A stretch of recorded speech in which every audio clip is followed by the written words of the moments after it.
Assalamualaikum warahmatullahi wabarakatuh.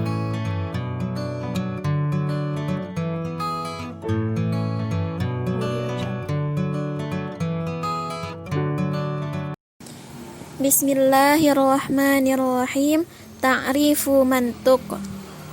Al-mantuq huwa ma dalla alaihi al-lafzu fi mahallin nutqi ay andilalatuhu takunu min maddatil hurufil lati yuntaqu biha. Pengertian mantuk. Mantuk adalah sesuatu yang ditunjukkan oleh lafaz pada saat mengucapkannya, yakni bahwa penunjukan makna berdasarkan materi huruf-huruf yang diucapkan. Dari definisi ini diketahui bahwa apabila suatu makna yang ditunjukkan oleh suatu lafaz menurut ucapan atau makna tersurat, yakni menunjukkan makna yang berdasarkan materi huruf-huruf yang diucapkan. Mislu fis surah Al-Isra al-ayah 23. A'udzu billahi minasyaitonir rajim. Bismillahirrahmanirrahim. Fala taqul lahuma uffin wala tanharhuma. Artinya, maka sekali-kali janganlah kamu mengatakan kepada keduanya perkataan dan janganlah kamu membentak mereka. Dengan pemahaman secara mantuk, ayat ini menunjukkan haramnya berkata dan membentak kedua orang tua. Larangan atau haramnya hal tersebut langsung tertulis dan ditunjukkan dalam ayat ini. أقسامه المنطوق والمنطوق ينقسم إلى قسمين. الأولى ما لا يحتمل التأويل ويسمي النص كقوله تعالى بسم الله الرحمن الرحيم فصيام 3 أيام. السورة البقرة الآية 196. الثاني ما يحتمل التأويل ويسمي الظاهر كقوله تعالى بسم الله الرحمن الرحيم والسماء بنيناها بأيد. السورة الذاريات الآية 47. ظاهر جمع يد وذاك محل في حق الله تعالى فصرف إلى معنى القوة. Mantuk terbagi menjadi dua bagian. Yang pertama, yang tidak membutuhkan takwil dan nas, misalnya pada surat Al-Baqarah ayat 196, yang artinya maka wajib berpuasa 3 hari. Yang kedua, yang membutuhkan takwil dan disebut zahir, misalnya pada surat Az-Zariyat ayat 47, yang artinya dan langit itu kami bangun dengan kekuasaan kami dan sesungguhnya kami benar-benar berkuasa. Asalkan lafaz aidin adalah jamak lafaz yadin bermakna tangan. Karena mustahil bagi Allah mempunyai tangan, maka ditakwil menjadi makna kekuatan atau kekuasaan.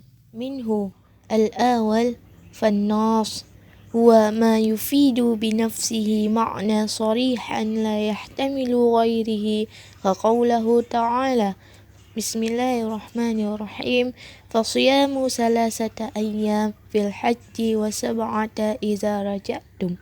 Tilka 'ashrata kamilah fi surah Al-Baqarah al-ayah 196. Fa inna wasafa 'ashrata ba'da kamilah qat'a ihtimal al-'ashrata lima daunaha makhazan wa hadha huwa al-ghardi minan nas wa qad nukila 'an qaumi annahum qalu yandaratu an-nas jidan fil kitabi was sunnah wa baligha imama al-harimain fil radi alaihim faqala لأن الغرض من النص الاستقلال بإفادة المعنى على القطع مع انحسام جهات التأويل والاحتمال، وهذا وإن عز حصوله بوضع الصيغ رضا إلى اللغة فما أكثر مع الفرائض الحالية والمقالية. Yang pertama, nas, ialah lafaz yang bentuknya sendiri telah dapat menunjukkan makna yang dimaksud secara tegas atau sharih, tidak mengandung kemungkinan makna lain. Misalnya firman Allah dalam Quran surat Al-Baqarah ayat 196 yang artinya, maka wajib berpuasa 3 hari dalam masa haji dan 7 hari ketika kamu telah pulang kembali. Itulah 10 hari yang sempurna. Penyebutan kata 10 dengan kata sempurna telah mematahkan kemungkinan 10 ini diartikan lain secara majaz. Inilah yang dimaksud dengan nas. Telah dinukil dari sebagian ulama yang mengatakan bahawa jarang sekali terdapat mantuk nas dalam Al-Quran dan Sunnah. Akan tetapi, Imam Al-Haramain secara berlebihan menyanggah pendapat mereka tersebut. Ia berkata, tujuan utama dari mantuk nas ialah kemandirian dalam menunjukkan makna secara pasti dengan mematahkan segala takwil dan kemungkinan makna lain. Yang demikian ini sekalipun jarang terjadi bila dilihat dari bentuk lafaz yang mengacu kepada bahasa. Akan tetapi, betapa banyak lafaz yang mengacu kepada bahasa. Betapa banyak lafaz tersebut karena ia disertai qarinah atau indikasi haliyah dan maqaliyah. Wasani waz-zahir huwa ma yasbaqu ila al-fahmu minhu 'inda al-itlaqi ma'na ma'a ihtimal ghairihi ihtimalan marjuhan fahuwa yashtariku ma'an nas fi an dalalatihi fi mahalli an-nutqi wa yakhtalifu anhu fi anna an-nas yufidu ma'na la yahtamilu ghairihi. والظاهر يفيد معنى عند الإطلاق مع احتمال غيره احتمالا مرجوحا كقوله تعالى في سورة البقرة الآية 173 بسم الله الرحمن الرحيم فمن اضطر غير باغ ولا عاد فإن الباغي يطلق على الجاهل ويطلق على الظالم ولكن إطلاقي على الظالم أظهر وأغلب فهو إطلاقي راجح والأولى مرجوح وكقوله ولا تقربوهن حتى يطهرن فانقطع الحيض يقال فيه أزهار فهي دلالتي راجحة والأولى مرجوحة.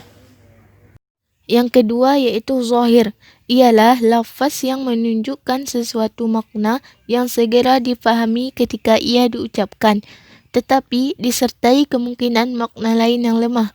Jadi, zahir itu sama dengan nas dalam hal penunjukannya kepada makna yang berdasarkan pada lafaz saat diucapkan.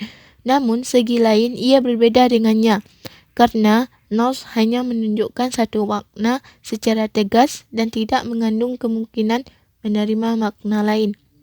Sedang zahir di samping menunjukkan satu makna ketika diucapkan juga disertai kemungkinan menerima makna lain meskipun lemah.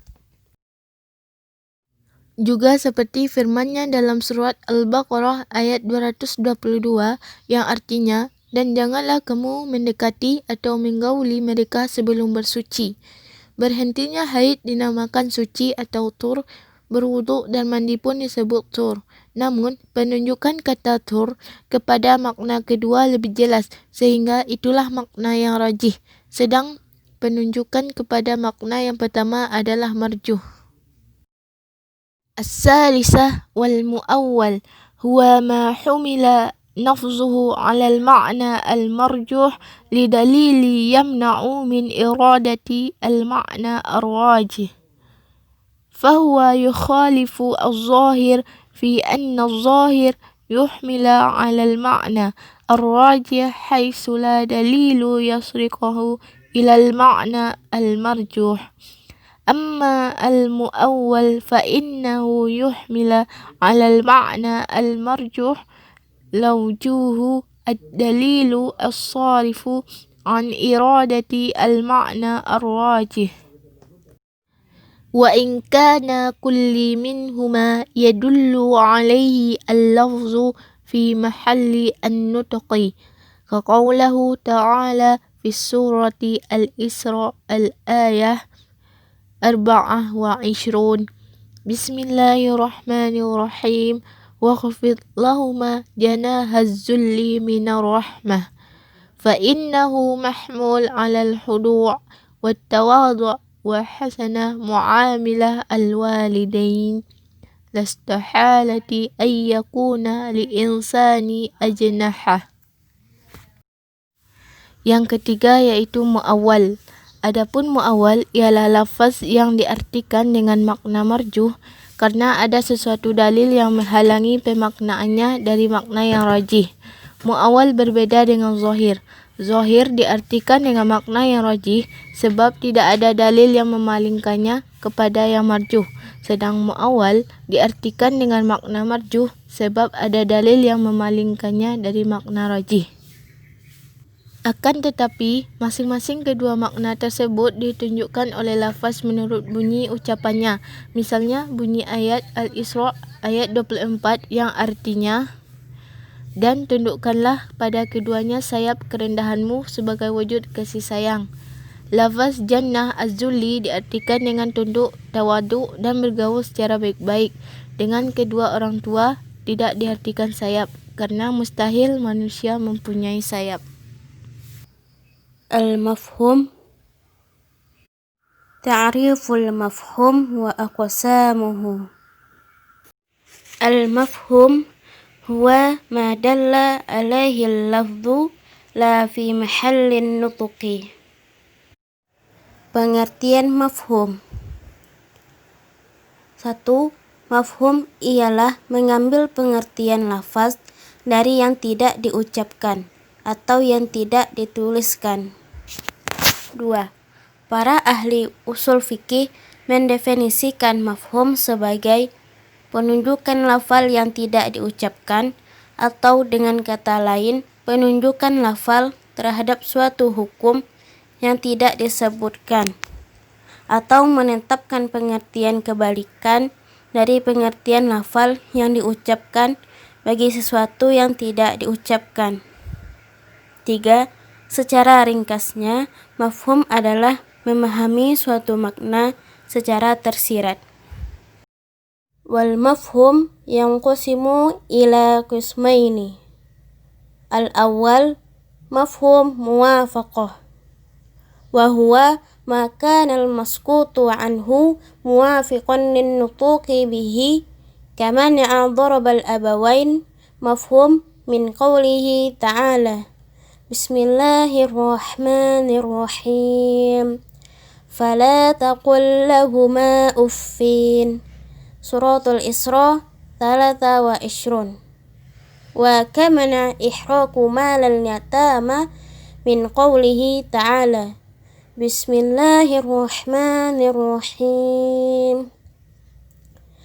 Innal ladhina ya'kuluna amwalal yatama dhulman innama ya'kuluna fi butunihim nara.